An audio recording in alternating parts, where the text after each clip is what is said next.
오늘도 이 말씀 듣고 계신 여러분 정말 반갑습니다. 우리가 성경에 보게 되면 여러 가지 인생에 있어서 또 질문들이 있고 거기에 대한 답들이 다 나와 있습니다. 그래서 최근에는 지난주에 해서 앞으로 몇 주 동안 우리의 마음을 좀 공부하기 원합니다. 그래서 오늘 이 시간에 나누고 싶은 마음은 근심의 마음입니다. 여러분, 근심 걱정 없는 사람 아무도 없죠. 근데 성경에 보게 되면 근심에도 좋은 근심이 있어요. 하지 말아야 될 근심이 있는가 하면 좋은 근심이 있는데, 그래서 오늘 질문을 좋은 근심도 있습니까? 라는 질문을 가지고 여러분들과 함께 나누기를 원합니다. 근심의 출처는 우리의 마음이죠. 근데 여러분, 우리의 마음이 늘 주위의 환경과 상황에 의하여 움직이게 됩니다. 그런데 그 여러 가지 환경과 상황이 우리의 마음속 깊은 곳에 들어와서 근심하기도 하고 낙심하기도 하고 좌절하기도 하고 절망하기도 하고 기뻐하기도 하고 찬양하기도 하는데, 그래서 우리의 마음을 잘 알고 이해하는 것이 중요한데요. 근심이라고 하는 단어를 사전을 제가 찾아보니까 이렇게 정의를 했어요. 근심은 여간에서는 해결하기 어려운 일 때문에 속이 썩거나 우울해하는 것이다, 이렇게 나와 있었어요. 정말 힘들고 어려운 문제 때문에 내 마음이 속이 썩는다, 정말 어렵고 힘들다, 그래서 우울한 마음을 근심이라고 쓰게 됐어요. 근데 이 근심이란 단어를 걱정과 함께 썼습니다. 그러니까 근심 걱정이 있게 된다, 이렇게 썼어요. 이 성경에 보니까 이 근심이라고 하는 단어를 영어로는 grief라고 하는 단어를 썼어요. 또 어떤 단어는 sorrow라고 하는 단어를 썼는데, 이 부분의 출처는 다 슬픔과 연결되었습니다. 그러니까 어떤 일로 인하여 내가 너무 낙심되고 슬퍼하는 모습을 썼는데요. 성경은 우리에게 근심하지 말라고 말씀을 하세요. 근심이 죄가 될 수가 있다는 것이죠. 근심의 마음이 쌓이게 되면 하나님을 신뢰하지 않게 되고 불평과 불만과 원망을 할 수밖에 없는 상황이 된다는 것입니다. 그래서 예수님이 사랑하는 제자들에게 근심의 마음을 다스릴 것을 말씀을 하시면서 요한복음 14장 1절에 이렇게 말씀하셨습니다. 너희는 마음에 근심하지 말라. 근심의 출처가 마음이라는 것을 이야기해요. 너희는 마음에 근심하지 말라. 하나님을 믿으니 또 나를 믿으라. 자, 근심은 세상으로부터 왔어요. 환경으로부터 왔는데, 이 근심이 어디에 자리를 딱 잡고 앉아 있느냐 하면 내 마음에 자리를 잡고 앉아 있는 거예요. 그래서 예수님이 너희는 마음에 근심하지 말라고 하시면서 그 해결책으로 이렇게 말씀하셨습니다. 하나님을 믿고 나를 믿으라. 그러면 이 근심의 문제 해결책은 신뢰의 관계가 있는 것이고요. 누구를 믿고 의지하느냐의 관계가 있음을 보게 됩니다. 근데 세상적인 근심도 있어요. 이 세상적인 근심 속에서 학자들은 말하기를 세상의 근심은 세상의 것에 애착하여 그것을 상실할까봐 하는 염려이다. 그러니까 근심과 염려를 함께 붙이면서 이걸 잃어버릴까봐 되는 염려이다. 여러분, 세상의 것에 집착하고 잃어버리게 될까 염려하는 게 뭡니까? 세상의 가치죠. 그 중에 하나가 물질일 것이고요. 명예일 것이고 건강일 것이고 가족일 것이고 신뢰일 것이고 사람들에게 인정받지 못할 것, 이런 것들이 다 우리의 마음속에 염려로 들어오게 되는 것이죠. 그런데 이 세상 근심에 있어서 유진 피럴슨 목사님은 이렇게 말했습니다. 세상적인 근심은 가을 추수밭에 서 있는 허수아비와 같다. 결과적으로 근심은, 세상의 근심은 허수아비와 같다. 우리는 참새가 그 허수아비에 붙잡혀서 죽었다는 이야기를 들어보지 못했다. 그리고는 이야기합니다. 아무리 허수아비가 무서운 모습을 하고 있어도 말 못하고 움직이지 못하고 어떻게 하지 못하는 허수아비다. 그 허수아비의 모형이 예쁘게 만들었느냐, 무섭게 만들었느냐, 그것이 핵심이 아니라는 거죠. 그렇다고 할지라도 근심이 허수아비가 참새를 잡아 먹지 못하는 것처럼 우리가 근심할 것이 없다 이렇게 이야기하는 것이죠. 그런데 이런 근심이 잉태하면 염려가 된다. 유진 피로선 목사님은 염려는 근심으로부터 와서 쌓여지는 것이라고 이야기했어요. 그래서 세상적인 잘못된 근심과 염려는 신앙생활의 기쁨을 앗아가는 것 중에 하나이다. 그러니까 이 근심의 문제를 해결하지 못하면 기쁨을 가질 수가 없다는 거죠. 기쁨과 염려, 근심과 염려가 꽉 채워져 있는데 우리는 기뻐할 수가 없다는 것을 이야기합니다. 근데 그 근심은 다 나쁜 것이거나 죄가 되는 것이 아닙니다. 근심 중에서도 좋은 근심이 있어요. 이것을 성경은 거룩한 근심이라고 이야기합니다. 제가 그렇게 붙여보았어요. 거룩한 근심이다. 세상적인 근심이 있고 거룩한 근심이 있는데요. 이 세상적인 근심을 거룩한 근심으로 바꿀 수 있다는 겁니다. 여러분 사실 우리가 근심 걱정을 다 없애는 것은 불가능한 것입니다. 없앨 수가 없어요. 근심을 절망으로 내버려 두지 말고 거룩한 근심으로 바꿀 수 있음을 이야기한다는 것이죠. 고린도후서 7장 8절 9절 말씀을 한번 보기를 원하는데요. 고린도후서는 사도 바울이 고린도 교회에 쓴 두 번째 편지입니다. 고린도 전서가 첫 번째 편지고 후서가 두 번째 편지인데 이 첫 번째 편지를 쓰고 난 이후에 바울의 편지를 받고 고린도 교회 성도들이 근심하게 되었습니다. 이 부분을 설명을 하는 거예요. 7장 8절인데요. 그러므로 내가 편지로 너희를 근심하게 한 것을 후회하였으나 지금은 후회하지 아니하면 그 편지가 너희로 잠시만 근심하게 한 줄을 알미라. 그러니까 편지를 받고 마음에 근심이 꽉 왔어요. 근데 이것이 계속 갔던 것이 아니고 순간적이었다라고 이야기합니다. 그리고 9절에 이렇게 이야기를 합니다. 내가 지금 기뻐함은 너희로 근심하게 한 까닭이 아니요 도리어 근심함으로 회개함에 이른 까닭이라.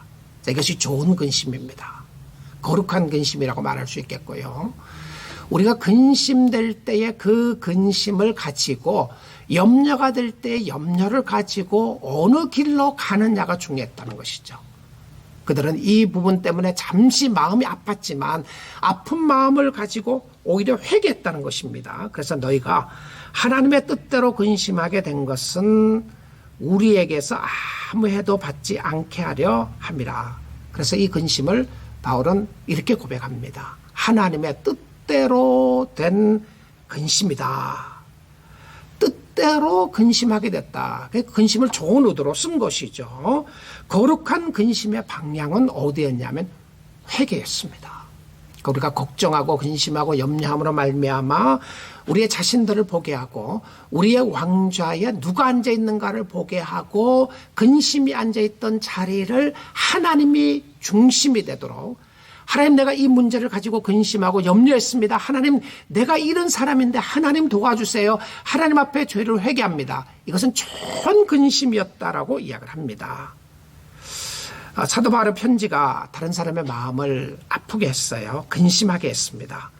바울은 순간적인 아픔이 장기적으로 도움을 준다는 것을 알았습니다. 그러니까 우리가 말씀을 듣다가 보면 아플 때가 있죠. 표현 속에 그런 말이 있잖아요. 아프기 때문에 성장한다. 혹은 아픈 만큼 성장한다 라고 하는 표현이 있습니다. 그러니까 아픔 자체가 중요한 것이 아니라 그 아픔을 통해서 성장했느냐 아니냐가 중요하다는 것이죠. 여러분 어려움을 통해서요. 내가 무엇을 배웠느냐가 중요하잖아요. 아무것도 배우지 않는 사람이 있는가 하면 그 힘들고 어려움을 통해서 하나님의 임재를 배우고 하나님의 역사를 배우고 하나님의 사랑을 배우면 그 어려움이 오히려 나에게 어떻다고요? 유익이 됐다 말하는 것이죠. 그래서 근심도 유익이 될 수 있다는 겁니다. 이 세상적인 근심의 결과는 후회입니다. 후회하는 거죠. 근데 후회는 회개가 아닙니다. 어떤 경우에 야 내가 잘못 살았구나. 내가 그렇게 살지 말았어야지. 내가 그때 그 사람 만나지 말았어야 했는데 그때 내가 그런 결정을 하지 말았어야 되는데 그때 그런 결정을 했더라면 후회하는 겁니다. 내가 왜 그랬던가 후회하는데요. 여러분 후회는 회개하고 다릅니다. 후회는 후회로 끝나요. 그래서 고린도후서 7장 10절에서는 이렇게 이야기를 합니다.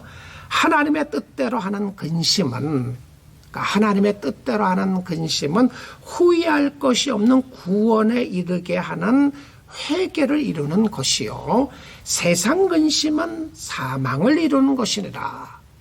자, 세상 근심이 있고 하나님의 뜻대로 하는 근심이 있습니다. 차이가 뭐라고요? 같은 근심인 것 같은데 나의 삶에 절망되고 환경이 어렵고 힘드는 것을 보면서 하나님 앞에 나아가는 축복의 역사가 있다는 것입니다. 근데 후회는 세상으로부터 오는 것인데 자기의 잘못에 대하여 생각은 하지만 하나님께 가까이 가도록 하지는 못합니다. 세상 사람도 후회해요.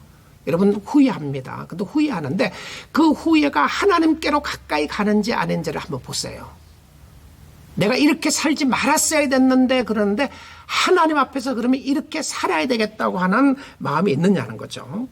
근데 세상적인 후회의 해결은 사람들이 어떻게 해결하냐면 주로 다른 사람들을 원망하거나 환경을 원망하는 것으로 치료하려고 합니다. 내가 그때 그 사람 때문이야. 그때 그 환경 때문이야. 여기 왔기 때문이야. 이런 것으로 이야기를 하는데요. 자기의 잘못도 인정하지만 다른 사람이나 환경이 그럴 수밖에 없게 만들었다라고 이야기를 하게 됩니다. 그런데 이런 방법으로는요, 우리의 근본적인 마음을, 근심의 마음을 치료할 수가 없어요. 후회로 끝날 뿐입니다. 양심의 가책을 받고 잘못을 인정할 수 있습니다. 그런데 근본적인 치료로서는 해결할 수가 없는 것이죠. 그런데 거룩한 근심은 회개로 인도합니다. 거룩한 근심은 생명입니다. 진실한 회개는 자기의 죄를 가지고 하나님 앞에 나가게 합니다.